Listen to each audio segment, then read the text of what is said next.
Welcome to Australia! 11:45 na, hindi pa pala ako nakakasaing. Pero may kanin naman kami. Mukhang hindi lang siya sapat. So, ngayon magsasaing muna ako bago ko magluto ng aming ulam. Problema yan, hindi ko rin nababaran agad.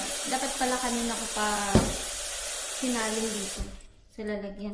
Para nababaran ko itong kaldero ng rice cooker. Mamaya, baka lumabas ulit kami ni Ren para bumili ng bigas. Yun ang isang araw na nag-grocery kami. Punta kami sa Coles. Yung bigas, hindi siya guys naka-sale. Usually, bumibili kami ng bigas sa Coles. Tapos, pag naka-half the price, bumibili kami minsan ng dalawa. Meron pa naman. Pero, kailangan na mag-stock ng bigas. Alam niyo naman, tayo mga Pilipino, rice is life, diba? Pero si Ren talaga, nagbabawas na rin ng kanin. Sabi niya, gusto na nagbawas ng carbs.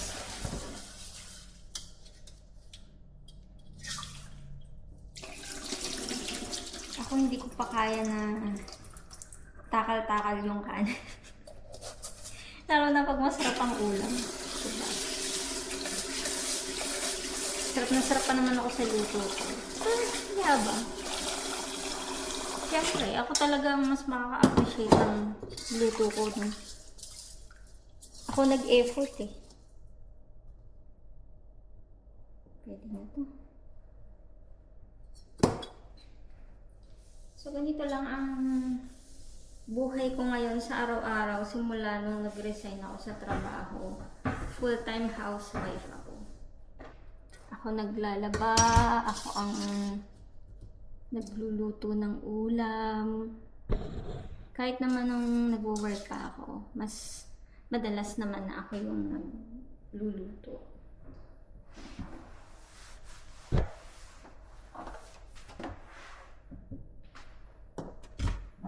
Pero ngayon, mas na-enjoy ko.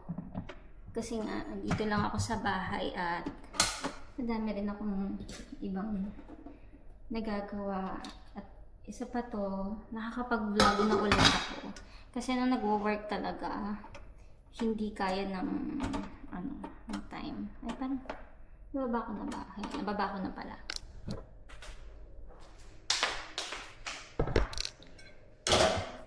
Magluto tayo na.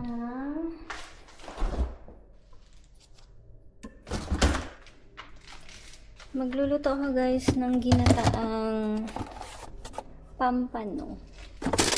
Pomfret. Ang mahal pala nun dito, no?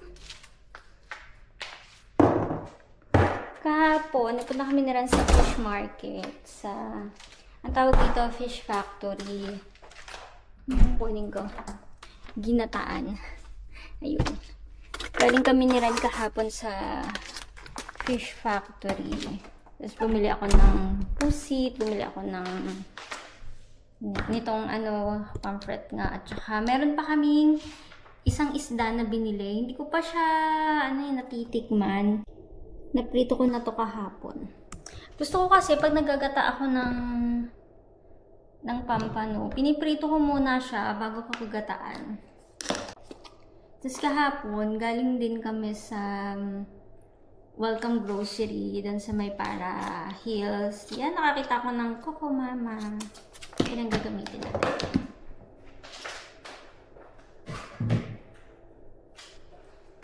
Meron akong isang lata ng coconut dyan. Nung nakaraang grocery pa namin yun. Kaso parang masyadong madami yung gata. Kung yun ang gagamitin ko 3 piraso lang naman tong isda na gagataan ko.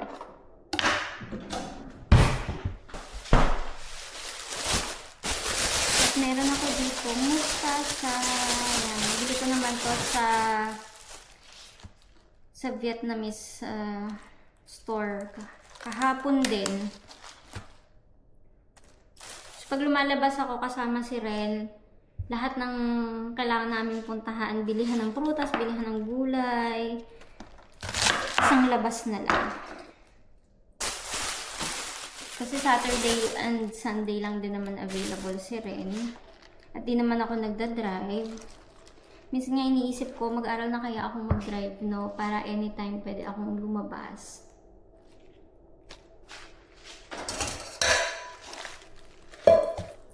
Isa sa mga paborito ko talagang niluluto, ginataan. Kayo ba? Ano bang paborito niyong lutuin? Kasi ito yung isa sa mga una kong natutunan sa lola ko. Lagi kasing nagagata ang lola. Madalas nagagata siya ng suso. Alam niyo yun, yung nakukuha sa ilog. Yung mahabang ganun. Sinusupsup namin yun. Tapos lalagyan ng maraming malunggay.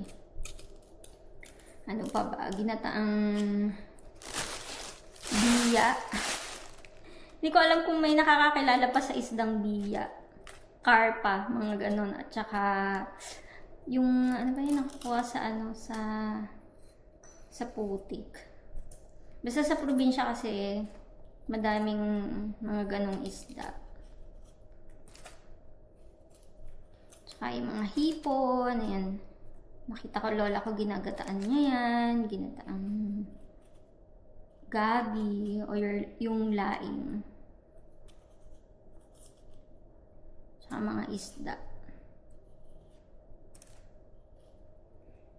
Hindi ako expert sa pagluluto. Pero, sabi ni Ren, masarap na ako magluto. Natuto nga lang ako magluto nung nag-asawa ako. Kasi nung dalaga pa ako, hindi talaga ako marunong guys magluto.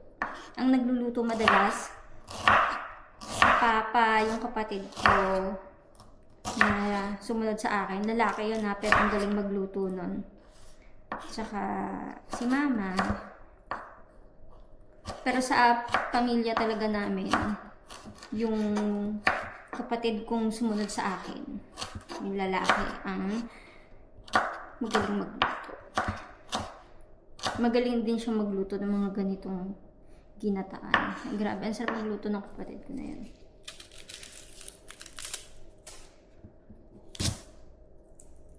Yung bunso namin, mahilig din siyang magluto. Pero ibang luto naman yung mga ginagawa niya.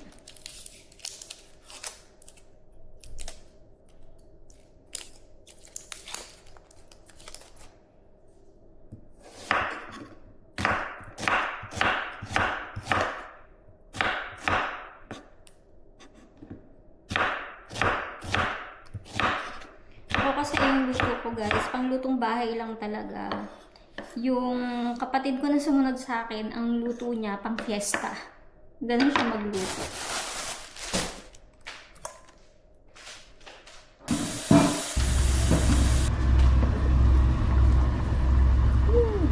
Malapit nang maluto ang aming ulam. 12:15 na. Sakto. Siguro mga 12:30 makakakain na kami.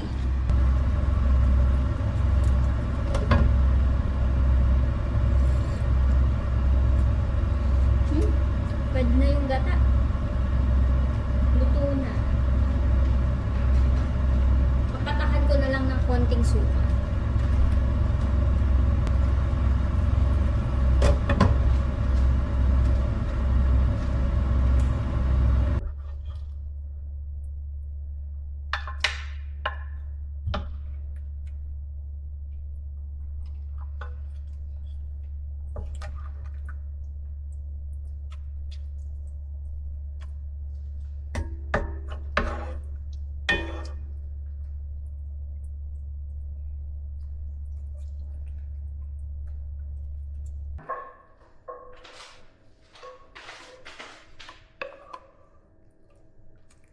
Gutom na siguro yun si Ren. Naghihintay lang yun ang tawag ko. Pinapainiin ko lang yung kanin at kami ay kakain na din.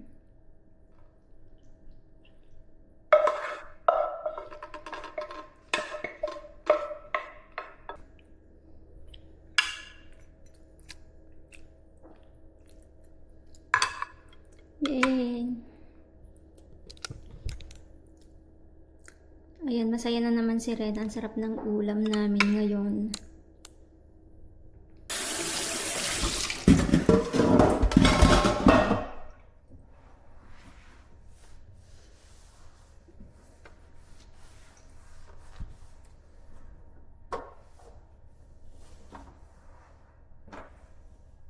Ganito kami guys lagi sa bahay. After gumamit ng kusina, clean as you go talaga kami dito.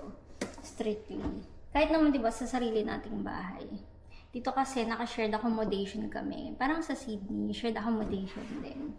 At ayun. 4 lang naman kami dito sa bahay. So tulong-tulong kami sa gawaing bahay. Pero dahil lahat kami mga adult na, hindi makalat. Walang kalat dito sa bahay. So pag naglilinis kami, papunas-punas lang. Mas madalas namin gamitin itong kusina. Lagi kasi kami nagluluto. So, wala naman schedule ng pagluluto. Pero ito nga, after magluto, nililinisan talaga namin agad. Para kung may next na gagamit, diba? Ready na yung kitchen. Oops. Ito guys, yung isa sa nagpapasaya sa amin ni Ren at hindi pwedeng mawala dito sa bahay namin. So, ayan. Every time na lalabas kami para mamalengke, hindi pwedeng, hindi kami bibili ng prutas at gulay. Ang gaganda ng avocado ngayon, no? Medyo mahal lang siya ngayon. Tapos, ang mangga dito sa Australia, nakakatuwa kasi ang lalaki, di ba? Pero mas masarap pa rin yung mangga natin sa Pilipinas.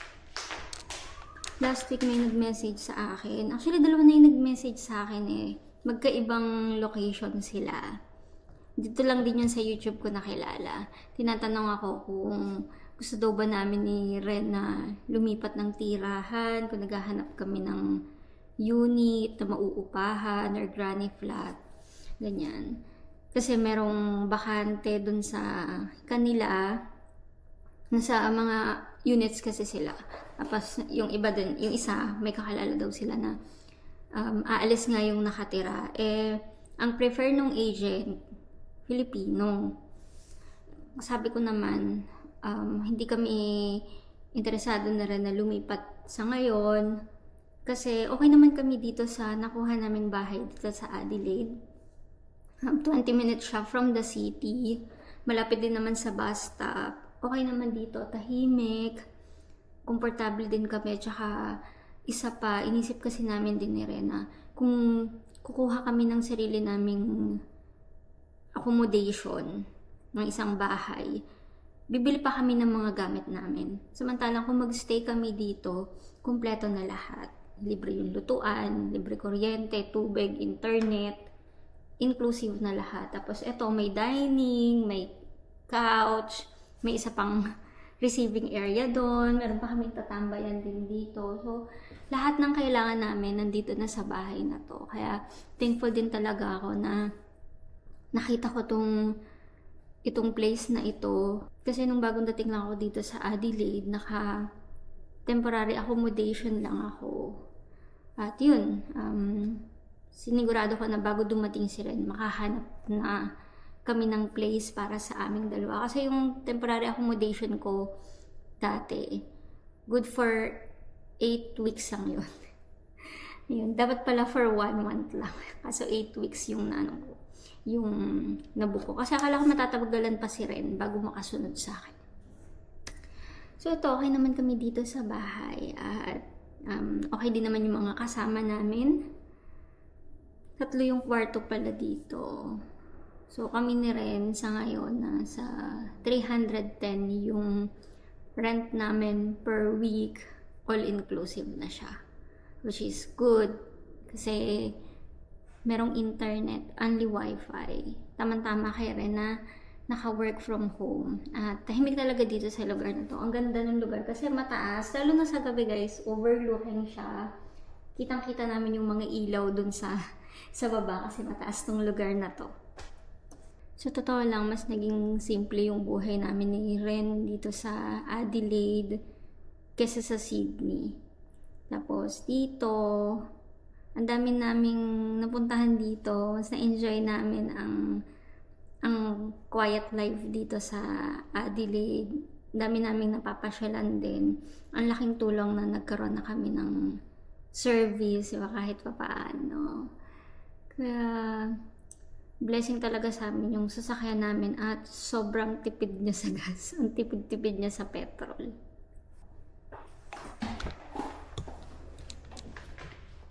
So, it's 12:40 na guys. Kakain na kami ni Ren. Tatawagin ko na siya. Ayan, nakahain na ako. Si Ren talagang hihintayin.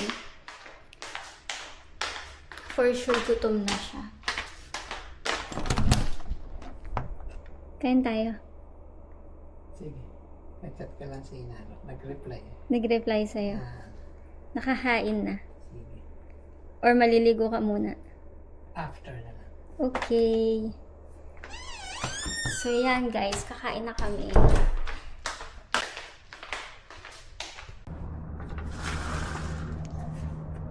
Feeling ko guys, napaka-productive ko ngayong araw na to. Kasi, ang dami kong nagawa. Diba, proud na proud sa sarili. Ayun pala yung mga nilabahan ko. 2 batch yan. Nakapagluto na rin ako. Nakaligo na rin ako. Mamaya pagkakain. Kasi, parang tingin ko mga tuyo na yung damit. So, magtutupi naman ako mamaya. Ayusin ko yung cabinet namin. Kasi ang dami kong mga damit na kailangang itago. Dahil hindi ko naman nagagamit. Lalo ngayon, wala na ako dun sa dati kong work. So, yung mga damit na sinusuot ko sa trabaho nun, hindi ko na masyadong isusuot ngayon. And hopefully, yung next job ko, naka-uniform na. Kaya, yun. Tago ko na lang muna. At, unti-unti ko na rin ilalabas yung mga pangtaglamig. Kasi, diba, next month ay, bagong season na ulit. Autumn na. Taglamig na naman. Kung pwede lang sanang ganito, no, hindi na lang magtatrabaho. Pero may dumating na pera. Sa ngayon, dito sa Australia, hindi pwedeng gano'n. Nagpapahinga lang ako ha. Hindi sa tinatamad akong magtrabaho. Nagpapahinga lang talaga ako. Kailangan kong magpahinga. At usapan naman namin na rin yun na hindi ko mamadiliin ang paghahanap ng trabaho. Kapag ready na ako, pwede na akong mag-work. Pero nag-a-apply na ako ng job. Tapos, salamat pala dun sa housemate namin. Kasi dapat lalabas kami na rin nung isang araw para mag-print ng mga resume ko. Eh, sabi niya may printer daw siya. So, yun. Pinag-print niya ako. Sa next week siguro, baka lumabas ulit ako. Mag-send sa ng resume. Yan. Para naman hindi ako masayang ng araw. Then, pag may tumawag, grab ko, diba? Kahit casual. At least hindi ako yung biglang babalik agad sa trabaho full time. Gutom ka na? Gutom ka na? Ano ba? Yan. Feeling ko gutom na to. Hindi lang nagsasabi. 1 o'clock na eh. Oo nga. Nakahain naman na. So guys, kakain na kami. Nagpapawisan na naman ako. Mag-electric fan tayo. Bye guys! See you on my next vlog. Thank you for watching.